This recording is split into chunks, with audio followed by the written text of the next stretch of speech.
Well, it's Jenny here from Annie and Myra's again. For those that are new, yes, I'm from country Victoria, Australia. I just another quick jump on chat because it seems like the whole world is accelerating, everything getting faster and things are more complicated. And I just find for myself, one of the ways that I can ground myself when I feel like I'm walking between a whole lot of different timelines is to come back into my body through sewing. Oh, in the gym, but with sewing, which I can share on here. And I think one of the reasons for that is that apart from the fact that it's cross patterning, I'm actually working from right and left brain.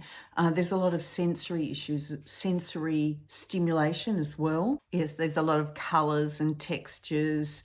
So that means that I'm engaging in a process with my body rather than within my mind. So today, the other thought I had was that I might continue chatting while I actually went through how to make these little handmade buttons. So this is the Betty Bra Variation 2. The Betty Bra is designed around a movie now, Voyager, where Betty Davis plays a woman called Charlotte. And Charlotte has been living in quite an oppressed environment at home with her mother, and she starts to branch out. And it's just a beautiful movie. Anyway, I digress.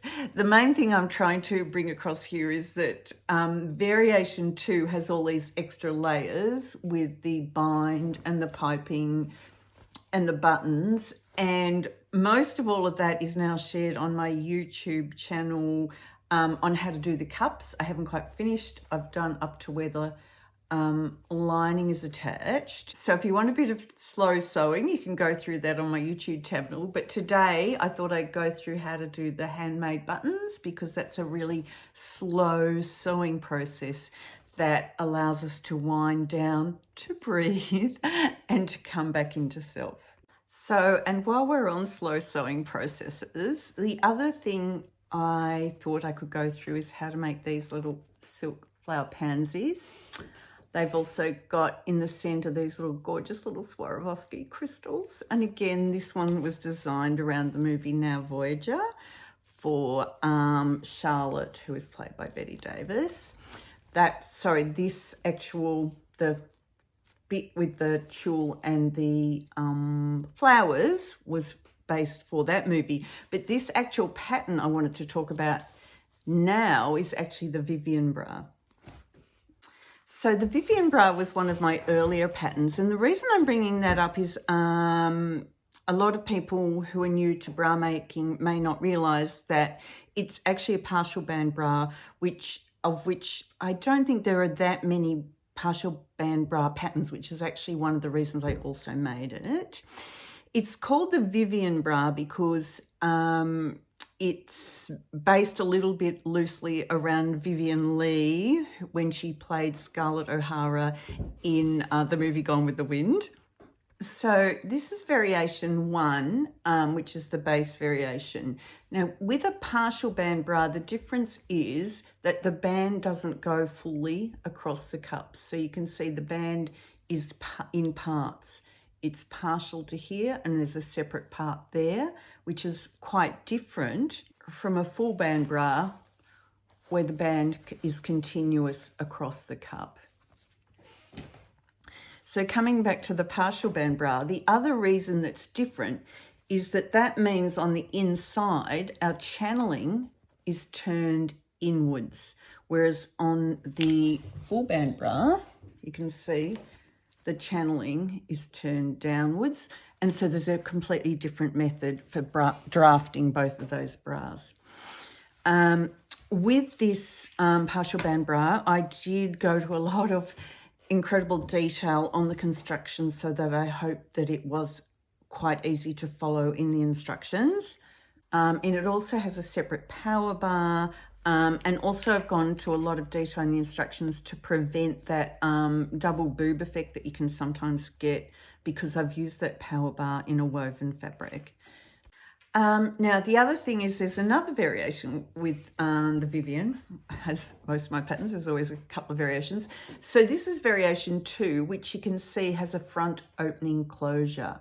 Now, again, there's not many patterns that have a front opening, and I also have gone to a lot of detail on how to do that front opening. The advantage of a front opening bra too is that then you've got a lot more options for your back strap detail. This one has these really pretty little flutter straps. And if you want to see how to make the flutter straps, I've got in my Instagram highlights, there's an actual flutter sleeve highlight.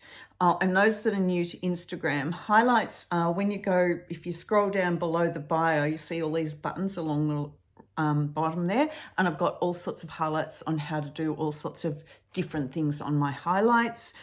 And when I upload this, I'll also show that with the variation 2, it's actually really lovely to be able to adapt that one to a swimwear version.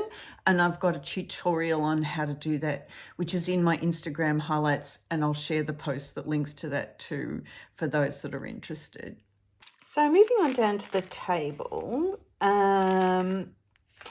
this is how I do the covered buttons for bra making. Now, the way this came up was one day I was just a little bit desperate on how I was going to do it, and I didn't have any of those self-cover button kits. So I just reminded myself of the very old-fashioned way that I'd always done it. And I found a whole lot of men's shirt buttons, which I can't remember. This isn't the original button tube, by the way. These are ones that I got at an op shop, you know, a bulk buy of old men's shirt buttons. And so I'm going to show you the way that you can cover those in the old-fashioned method. But the other thing I worked out for those that sometimes buy from bra builders is that this, because what you need to do is draw a circle around the perimeter of these buttons. And I worked out that if you just remove that bit there and cut, I can stick that onto there and use that as my template for how big to cut out the piece of silk or whichever that I'm using to cover the pattern. If you don't have that, you can see that the actual margin that you want to cut is about probably about 3/8, a bit more than 1/4 of an inch. Larger than the actual button itself. So you can see I'm just drawing a margin around there with my faithful trusty dissolvable pen, and you'll see that, well, you can't because I haven't got a reference, but it's about 3/8 of an inch, just over 1/4 of an inch bigger than that button. So these are to go with the Betty Bra version 2 that I'm working on finishing also on YouTube. So just while I'm cutting those out, I did want to say too, just while I'm chatting, is that for those that are new to my channel, Annie and Myra's, the name came from Anne and Myra, who were my grandmothers that taught me to sew. And I remember making my first dress with Myra when I was 8.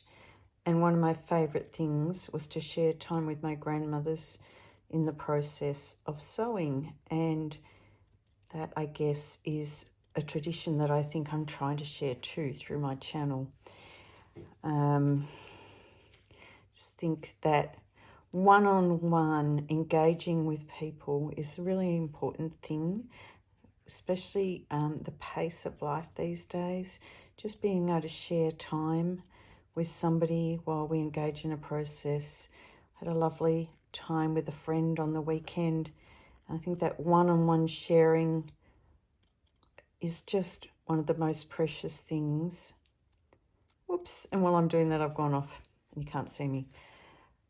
So next, thread up a needle, and then I think I'll just share my favourite knot, which is, I think it's called a smocker's knot, and I think I learned it when I was smocking, but And if anyone learns mocking, let me know. So basically you wind 1, 2, 3, pull, hold there, pull through, go around the top and pull through. And that is our little smocker's knife. Sorry, apologies for my hands. I used to, in the previous life, do a fair bit of surgery. My hands have got a bit dry over the years. So hopefully you can see here, should have chosen a better colour, but I think you can see there's a really tiny little purse string, which is basically a little running stitch all around the edge here, all around the edge. Oh, and I've got to stop sucking in between my teeth because apparently that's annoying for some people.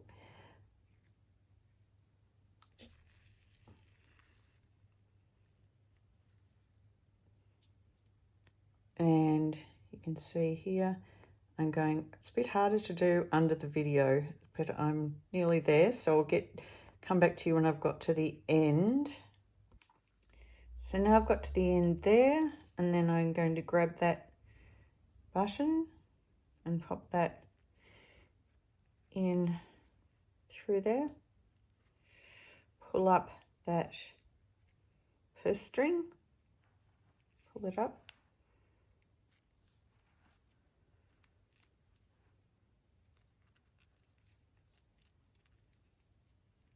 I'm just going to do that off camera because it's just a little bit harder and trickier while I'm not able to show you.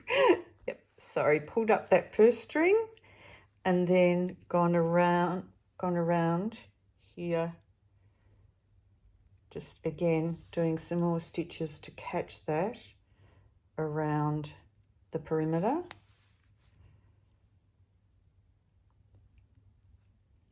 Just gradually going around and around, catching all of those stitches.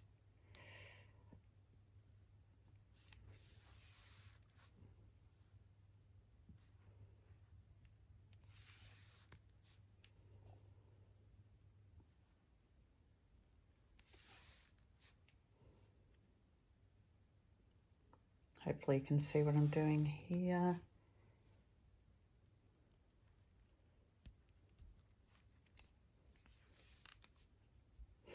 And because I am fussy, I always check the other side to make sure I haven't got any of these little dog ears, which you can see there and there. So I'm going to come back to that point and just again put another little stitch there to make sure I've pulled that little dog ear to the front.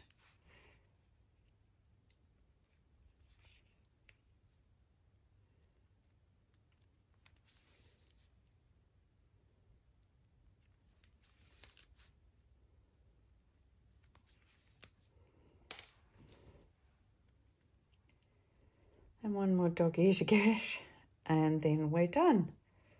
So that's done. Now, just another little tip too, that this is a good quality poly satin, so it's not inclined to fray. But if you're using a silk satin, first of all, very important to hand wash and to use a silk wash, because otherwise the fibers will disintegrate and the actual button, it'll fray at the edge. But I also, in that case, will often also put an iron-on fusible on the back to reinforce the button.